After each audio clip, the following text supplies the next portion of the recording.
Ngayon, kung lalaki sa lalaki o babae sa babae, mas masahol pa sa hayop ang tao. Alam niyo po, hindi ko alam kung anong pamantayan yan ang sinasabi niyang tao. Kung ang tao ay nananakit, kung ang tao ay nanyuyurak ng karapatan ng ibang tao, gugustuhin ko na po maging hayop. Tuwing pantay-pantay ang bawat tao, anuman ang kanilang sexual orientation, anuman ang kanilang paniniwala. There's this impression that LGBTs are accepted in the Philippines, but it's actually shack tolerant. Bading na natagpo ang patay sa kanyang apartment sa Caloocan. Tadtad ng saksak ang biktima na ilang araw pa na palang patay. Following the murder of transgender woman Jennifer Laude in the Philippines, lesbians, gays, bisexual, and transgender rights groups continue to push for dialogue on issues facing their community. Just so many things wrong with branding all homosexuals in general as immoral.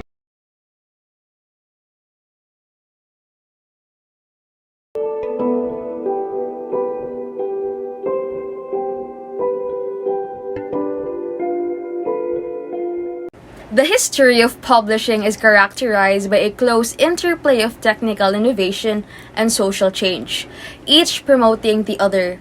Publishing, as it is known today, depends on a series of three major inventions: writing, paper, and printing, and one crucial social development, the spread of literacy. Writing was originally regarded not as a means of disseminating information, but as a way to fix religious formulations or to secure codes of law, genealogies, and other socially important matters which had previously been committed to memory. With increasing specialization, however, publishing became, certainly by the 19th century, an increasingly distinct occupation. Published matters fall into two main categories, periodical and non-periodical.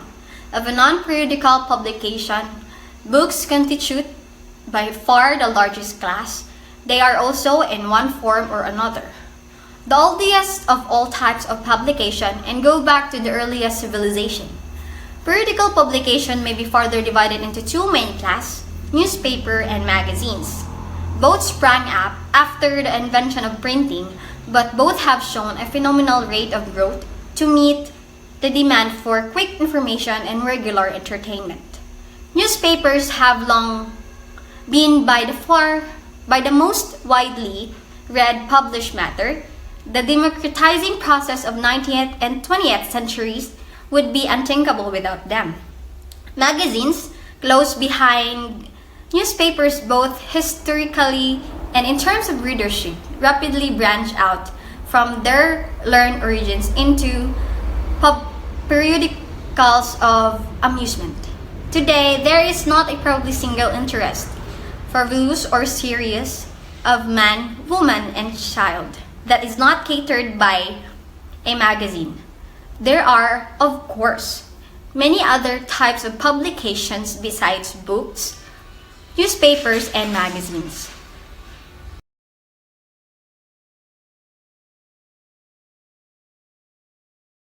Now, let's talk about the diversity and the inclusivity in the printing industry. How can we increase diversity in the industry? Why is it important to infuse culture? The matter of gender equity and diversity in the printing industry has been the focus of some vigorous debate for quite some time. Leo and Lowe Books released the first diversity baseline survey in 2015. Before the diversity baseline survey, people suspected publishing had a diversity problem, but without hard numbers, the extent of the problem was anyone's guess. Now, Leo and Lowe Books' goal was to survey publishing houses and review journals regarding their racial, gender, sexual orientation, and ability makeup of their employees, establish concrete statistics about the diversity of the publishing workforce. Through these long-term efforts, it would be able to track what progress our industry shows over time in improving representation and inclusion. The results of the diversity baseline survey were stark. 79% of respondents identified as white, 78% were women, 88% were straight, 92% were non-disabled. Now, at a time when all readers of all backgrounds were demanding to see themselves in books, the publishing industry came nowhere near to reflecting the rich diversity. The numbers provided by Diversity Baseline Survey contributed to a sense of urgency that has resulted in more diverse books being published in the marketplace today, at least on the children's book side. It is now 2022, and many powerful cultural events, changes, and movements have taken place in the 4 years since the survey. Well, in addition, Leo and Low Books also did a second diversity baseline in 2019. So let us dig deeper to numbers on what the result of the survey is all about on the publishing and printing industry, or has there been any changes or improvements? According to the survey, 76% of publishing staff, review journal staff, and literary agents are white. The rest are people who self-report as Asian, Native Hawaiian, Pacific Islander, and 7%, Hispanic, Latino, Mexican, and 6%, Black, African American, 5%, and biracial, multiracial, 3%. Native Americans and Middle Easterners each comprise less than 1% of publishing staff. The survey reveals that publishing is about 74% women and 23% men. The 2015 survey reported that overall, 78% of people who work in publishing self-report as women. The current survey has 74% of the respondents self-reporting as women. Given the sample size difference, this 4% change in women does not meet the bar for statistically significant change. This number may help explain why some feel that book publishing caters more to female readers.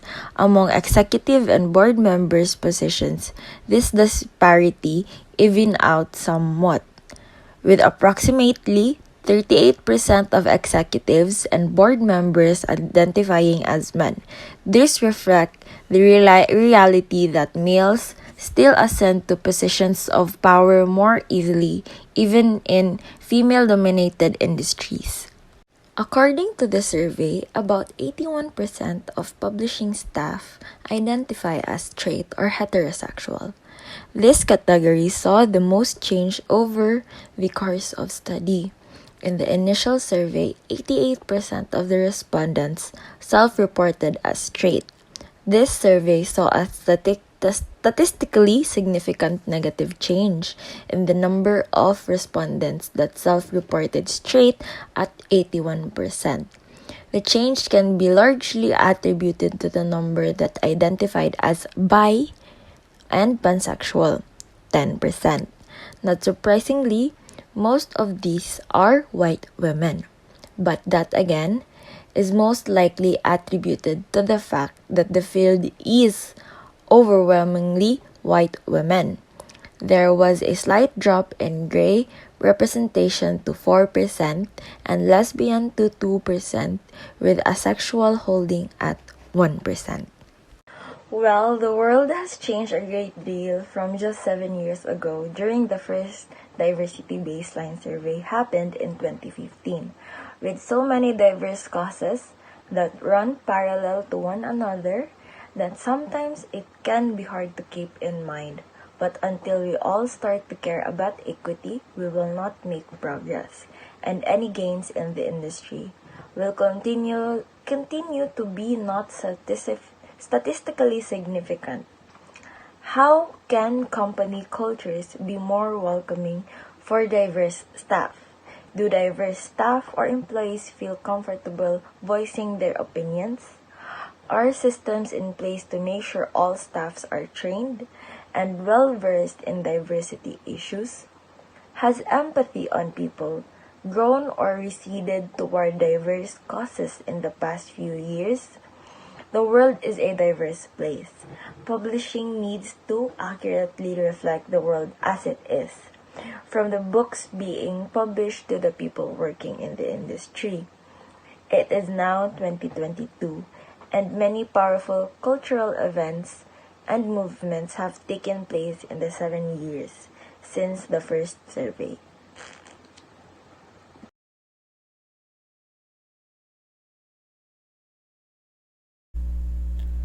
Why does diversity in publishing matter?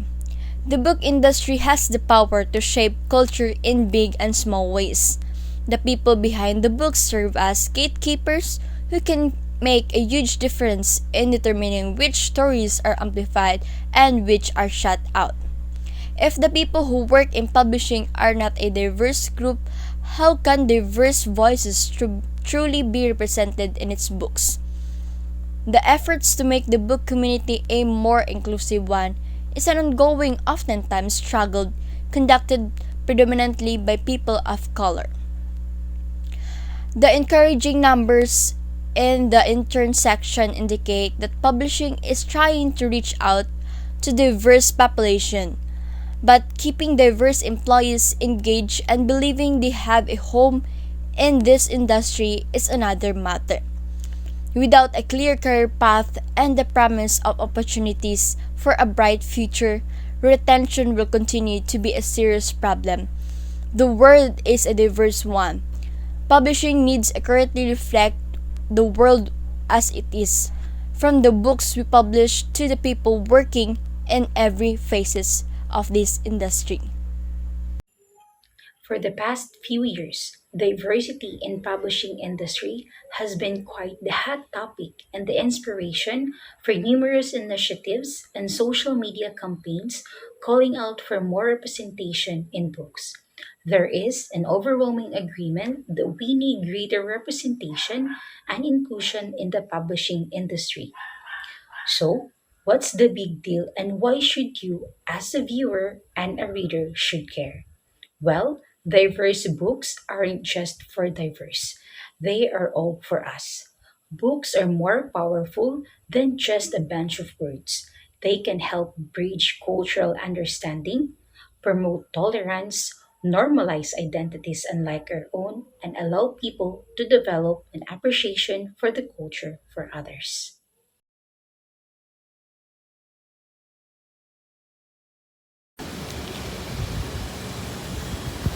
So hello everyone, I am here today to interview some Atenean students regarding the issue that we have presented right here and what are their thoughts and opinions about it. Go. So I am here today guys to interview my fellow Atenean schoolmates. So what are your thoughts regarding the article that I have sent to you? What you showed to me was like, should transgender be allowed to use in the bathroom? For me, when you say transgender, it will say transgender woman, right? So when you say trans woman, they already consider themselves as women, and if they are being refused to like ipa-CR because they are not really like biologically born as women, it's like violating their rights as a person, because a person has the right to be safe, to be secure, even when going to public restrooms or like in bathrooms generally. So basically, if they are being violated like that, that's actually discrimination already, which is a big no. So for me, I actually disagree in like not letting trans women in bathrooms. Okay, that would be all. Thank you for the wonderful opinion, Mr. Kaiza Nobaba. And that would be all. Thank you.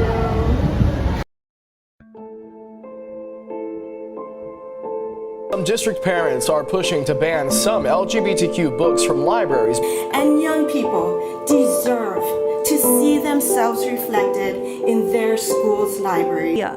If you don't like what someone else is reading, you could just say maybe good for you, not for me, instead of taking away their right to read a book that they like.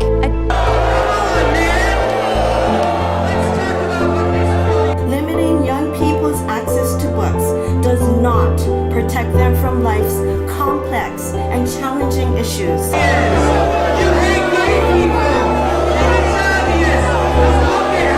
Banning LGBT books isn't going to stop anyone from being gay.